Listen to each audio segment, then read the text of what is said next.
शिव महापुराण की कथा कहती है मंगलवार को अगर शिव जी के मंदिर में, शंकर के मंदिर में जाकर 1 लोटा पानी चढ़ाया जाता है तो हमारे कार्य में उन्नति होती है। कोई व्यापार नहीं चलता हो, दिक्कत आ रही हो तो हनुमान जी के दूसरे नंबर का भाई गतिमान का स्मरण करो। हनुमान जी के उल्टे पांव का सिंदूर लाकर गतिमान का नाम लेकर स्वस्तिक बना दिया जाए व्यापार वाली जगह पर, तो व्यापार अच्छा चलने लगता है महाराज।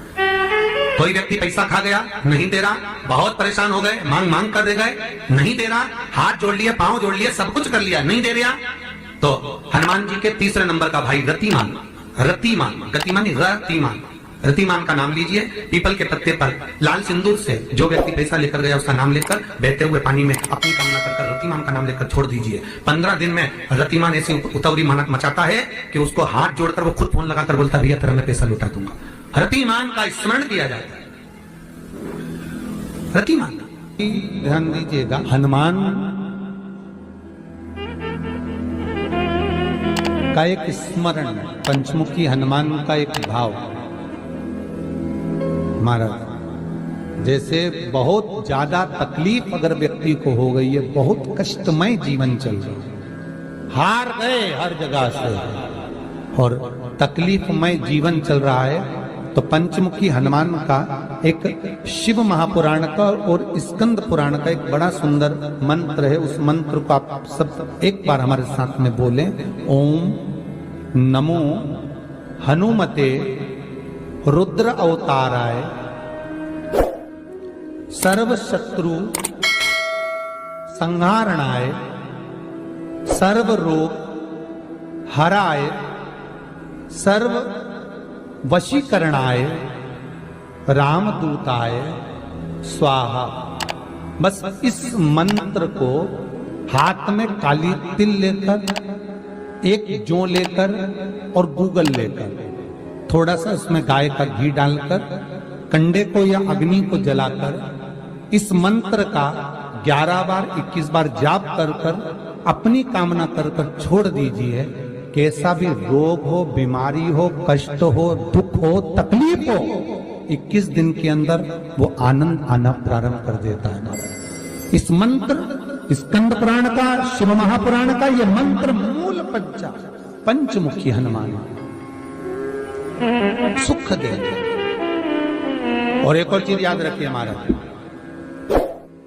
यदि कोई काम के लिए जा रहे हो, कोई व्यापार के लिए जा रहे हो या नौकरी करने के लिए जा रहे हो और लगी नहीं, बहुत तकलीफ पा रहे हो, सर्विस ही नहीं लग रही, बहुत कष्टमय हो गया, तो निवेदन करूंगा 5 पीपल के पत्ते पर बेसन के 5 लड्डू घर में बने हुए, गाय के घी के 5 लड्डू रख लो।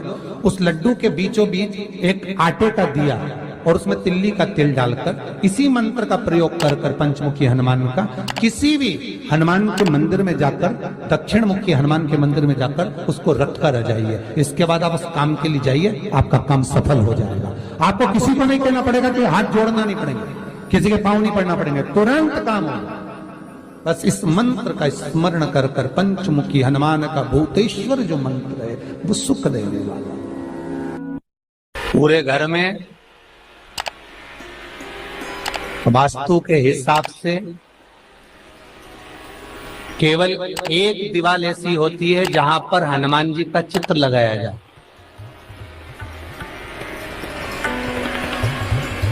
चाहे तुम पर्वत उठाने वाला चित्र लगाओ हनुमान जी का, चाहे बैठे हुए लगाओ, चाहे रामायण पढ़ने वाला लगाओ, चाहे लंका दहन करने वाला लगाओ, चाहे राम नाम जपने वाला लगाओ, चाहे लक्ष्मण को संजीवनी देने वाला लगाओ, चाहे मौन मुद्रा में लगा दो, चाहे स्तुति में लगा दो, चाहे भजन में लगा दो। हनुमान जी का कोई भी चित्र लगता है तो ना पूरब में लगेगा, ना पश्चिम में लगेगा, ना दक्षिण में लगेगा। हनुमान जी का अगर चित्र लगता है तो उत्तर की दीवार में दक्षिण को देखते हुए लगता है, केवल एक ही स्थान।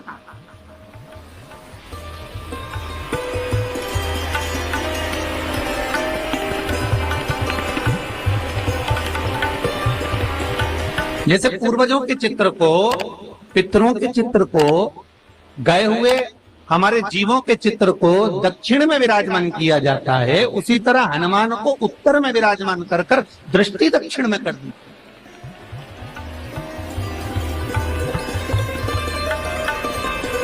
घर में हनुमान जी के जितने फोटो होते हैं उसको केवल दक्षिण दिशा में लगा, उत्तर दिशा में लगा बिठाते थे और दक्षिण की ओर उनकी दृष्टि होना चाहिए, दक्षिण की ओर उनका मुख होना चाहिए।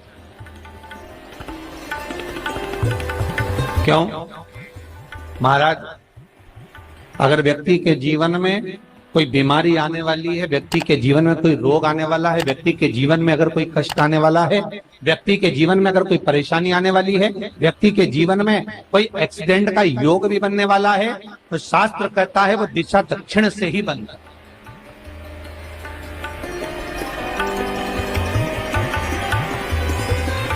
ये दक्षिण जो दिशा है ये यम की दिशा।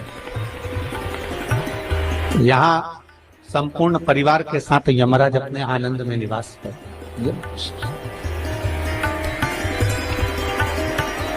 और जब हमारे घर में, हम ये नहीं कह रहे कि आप हनुमान जी का फोटो लगाओ, हम ये भी नहीं कह रहे, आपके घर में हो और आपने अगर विराजमान कर रखा है किसी दिशा में, तो हमारा तो निवेदन रहेगा, अभी तक आपने अगर जैसा रखा, पर एक बार दिशा बदल कर देखना कि रोग, बीमारी, कष्ट, दुख, तकलीफ में आपको लाभ मिला कि ना। हनुमान जी ने केवल दक्षिण दिशा की ओर अगर मुख कर हमने विराजमान कर दिया, फोटो ही विराजित किया। हम ये नहीं कहेंगे आपसे कि आप बाजार से फोटो खरीद के लाओ फिर लगाओ, नहीं, आपके घर में हो तो आप लगा दें, आपके घर में हो तो विराजमान।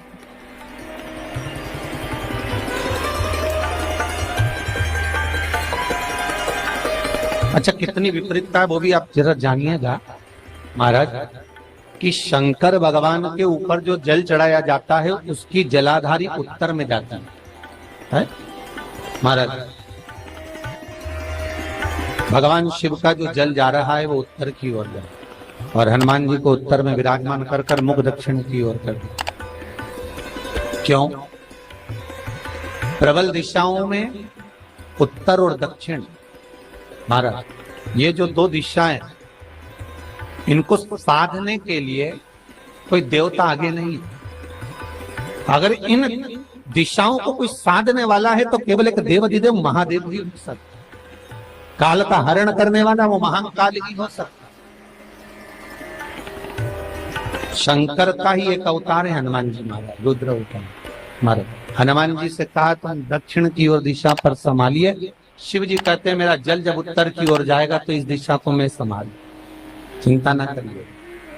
जो स्मरण करने वाला होता है, भजन करने वाला होता है, कीर्तन करने वाला होता है, नाम जाप करने वाला होता है, उसका भी शास्त्र विधान करता है,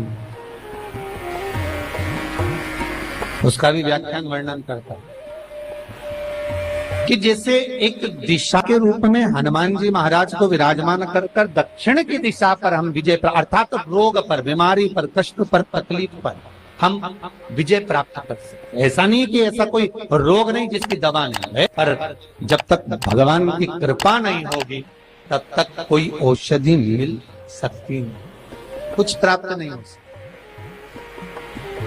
जब भगवान करुणा करते हैं तो आप रूप कुछ ना कुछ सुख की अनुभूति हो जाती है, अपने आप सुख का भान हो जाता है।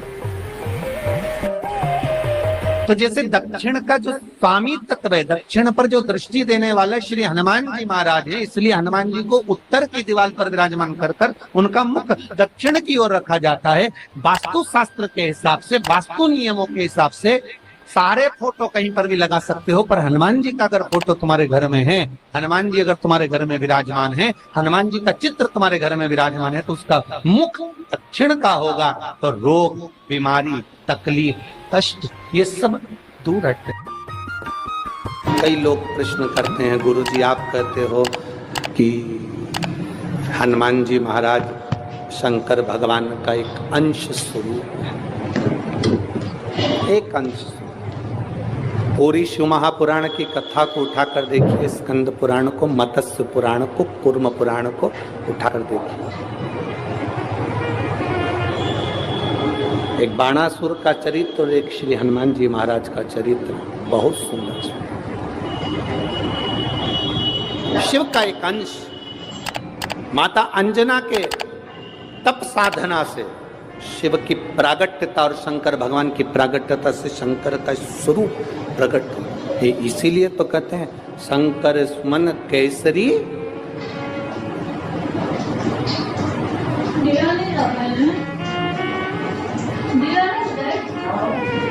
शिव का है हनुमान जी। हम तो हमेशा कहते हैं अगर आप हनुमान जी का भी दर्शन कर रहे हैं तो ये अंदाजा लगा कर रखें कि आप शंकर का दर्शन कर रहे हैं। आप शंकर का दर्शन कर रहे हैं तो ये अंदाजा लगा कर रखें कि आप हनुमान जी का दर्शन कर रहे हैं। सब एक, कोई भेद नहीं, सब एक, कोई भेद नहीं। देवताओं, आप एक बेलपत्र, जैसे आप एक बेलपत्र कि ये दो जो पत्तियां होती हैं, जरा ध्यान देंगे, ये दो जो पत्ती नीचे की रहती है बेलपत्र, आगे का भाग एक बेलपत्र और नीचे की जो ये दो पत्तियां होती हैं, इन दो पत्तियों के ऊपर एक एक शमी पत्र, ये दो जो पत्तियां हैं इन पत्तियों के ऊपर एक एक शमी पत्र और लाल चंदन ये रखकर कितना भी रोगीला व्यक्ति हो, रोग से ग्रसित व्यक्ति हो, जिंदगी में कितना ही दुख पड़ रहा हो, बेलपत्र की ये दोनों पत्ती जिसके ऊपर शमी पत्र रखकर, लाल चंदन रखकर श्री हनुमान जी महाराज और हनुमान जी महाराज के तीसरे नंबर के भाई श्री गतिमान जी। हनुमान जी कितने भाई हैं? 6। उसमें हनुमान, रतिमान, प्रतिमान, मतिमान, गतिमान, तो जो नीचे के क्रम में आते हैं श्री गतिमान जी, उन गतिमान जी और हनुमान जी का नाम लेकर जो शिवलिंग के ऊपर समर्पित कर देता है, रोग का निवारण होता ही है, रोग मुक्ति होती है। मंगल का प्रदोष निकाल कर रख लो कि मंगल का प्रदोष इस दिन पड़ रहा है, मंगल की त्रयोदशी तिथि पड़ रही है, प्रदोष व्रत मंगलवार का पड़ रहा है। और जिन लड़का लड़की को मंगल होते हैं, जिन कन्या और वर को मंगल होते हैं, केवल शंकर भगवान के मंदिर में जाकर चौमुखी दिया, 4 बत्ती का दिया आटे का, उसमें घी डालकर लड़की शंकर भगवान के मंदिर में मात्र 7 बार शंकर पे से उतार कर 3 बार स्वतः उतार कर शिव के मंदिर में रख देती है, उसका मंगल आड़े आता ही नहीं है, मंगल नहीं आता सामने। मंगल प्रदोष व्रत का इतना महत्व है महाराज। जब जिस महीने में जो प्रदोष पड़ा करे, जब प्रदोष पड़े, बन सके 1 बेलपत्र, बन सके 5 बेलपत्र, शमी पत्र, हरे मूंग, हरा मूंग, बेलपत्र, एक कलश के अंदर थोड़ा सा पानी लेकर 1 बेलपत्र, हरा मूंग, शमी पत्र डालकर और उसमें थोड़ा सा गुड़ डालकर भगवान शिव का स्मरण कर कर प्रदोष काल में, मान लो कोई काम आपका बहुत जरूरी है, बहुत दिनों से आप थक गए हैं, नहीं हो रहा, कर्जा बढ़ रहा है, धन नहीं आ रहा, व्यापार नहीं चढ़ रहा, या कोई समस्या बहुत प्रबल है, कोई एग्जाम में बैठ रहे हो, नहीं हो रहा, परीक्षा भी दे दी है, रिजल्ट आने ही वाला है, तो भी प्रदोष काल में, प्रदोष के समय वो जल, मूंग, शमी पत्र और बेलपत्र और गुड़ का शंकर के शिवलिंग को समर्पित करना प्रारंभ कर दो। 2 या 3 प्रदोष करोगे, बाबा आपकी मनोकामना शीघ्र पूर्ण कर देगा। शंकर भगवान पर चढ़े हुए जल जब नीचे की ओर आता है, जिस जगह पर जल गिरता है उस जगह पर मात्र 1 दुर्गा प्रदोष के दिन अपनी कामना कर कर इस शरीर के सुख के लिए शंकर भगवान के जल गिरने वाले स्थान के पास में अवधूतेश्वर महादेव के नाम से रख दी जाती है, तो जिंदगी में कभी बड़ी बीमारी नहीं आती। उसी तरह जिससे रोग को समाप्त करने के लिए दुर्वा का प्रयोग किया जाता है।